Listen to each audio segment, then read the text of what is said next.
Now to discuss the future of India-Israel relations and this region in general and all the stuff that we've been seeing, also judicial reforms and other things. It's such a pleasure to have with us the Minister for Economy and Industry, Mr. Nir Barkat. Thank you so much, sir, for talking to us. Thank you very much. Welcome to Israel.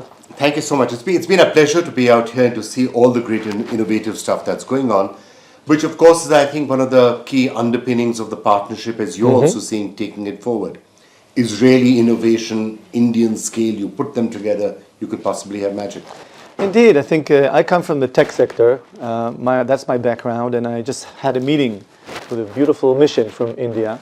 And we see the future. The future is that Israel brings to the table innovation and entrepreneurship, and India brings scale and scope, and those two go very well together. We were discussing opportunities in desert tech, in areas of water creation and management, in energy, agriculture is a big deal, food from the sea, and a couple of other ideas that are very relevant. Israel is a very tiny country. We're less than 10 million people. So working with a country that has 1.4 billion people is a huge opportunity for Israelis. And hopefully you'll be able to find innovation in Israel that makes 1 + 1 = 3. So let's just look at the historic. I'm going to stick with the economy first and then come to other things. So if you're looking at the economy, traditionally this relationship has been a close relationship. It's been about agriculture, it's been about water, it's been about defense. All three still potentially areas where there's lots of upside because India is going to be a water scarce country. India is going to have to figure out how do we deal with water. The nature of defense and technology is going to change out there. Israel is doing great work in lasers and other things which were the future of defense technology. Indeed. So those three traditional areas of partnership, what's your vision for those? I think that innovation is key. Yet once you have good ideas of, for example, give you an example, we are in the process of domesticating bluefin tuna and yellowfin tuna and food from the sea. Okay, to supply those bluefin and yellowfin and other food from the sea to a country with 1.4 billion people is different than supplying them to a country with 10 million people.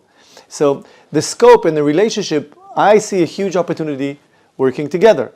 Now we have the southern part of our country, the Negev, is by far the most technological desert in the world. And entrepreneurs in the region, but it's a technological desert. That's and entrepreneurs that live in the Negev figure out all kinds of technologies. Let me give you an example. Drip irrigation, all over the world, was invented in the Negev in Israel. And so companies are selling billions of dollars worth every year of drip irrigation and technology to manage the water, the scarcity of water. We have the ability to take salt water and make it water that is people capable of drinking. And India's got such a large coastline, if you can actually do proper desalination, that means you can actually solve the water problem. Water is going to be a major crisis in India. Exactly. If you can survive in the Negev desert and thrive in the Negev desert, you can thrive in just about any part of India. And so the meeting we had brainstorming on all these opportunities are huge. And the roles of the governments, the Indian government and the Israeli government, would be to create a government-to-government infrastructure that enables business to do business-to-business transactions and make it practical. There's no doubt in my mind, from my experience as an entrepreneur, that those opportunities are ahead of us. So what we're doing today has the ability to be 10 times larger once we manage those relationships wisely. And I think that the fact that there's a very good ecosystem and good feeling between the people, the Indian people and the Israeli people. I know, I've been there. I've been to India a few years ago and we loved it. And I know that Indians that come here love it. The fact that there's such good ecosystem makes it even better to have better business. Also, let's look at the opportunity right now. There are clearly issues around China in general. Israel has often built its tech ecosystem with America, talk to America and work with American companies and scale it that way. India gives you a different opportunity. You can do it at a much lower cost base. You can be innovative in a manner that appeals to 8 billion people instead of a small section of people. Is that something you would actually think about? Yeah, well, the way I view the future is look at Israel's business clusters. Defense, desert tech, agrotech, cybersecurity, classic high tech, and others. And we want to make sure that those businesses cooperate with other countries around the world. We base our economy on export. And actually, another role I have as Minister of Economy and Industry is to bring more goods to decrease the cost of living in our country. So it's a mutual goal to increase the trade, both import and export. Now, India is clearly based as a friend and an ally to Israel. And I think that once we zoom in and look at those clusters, business clusters, the opportunities are huge. And the fact that you think big, you have no choice but to think big. And we sometimes think innovative and small.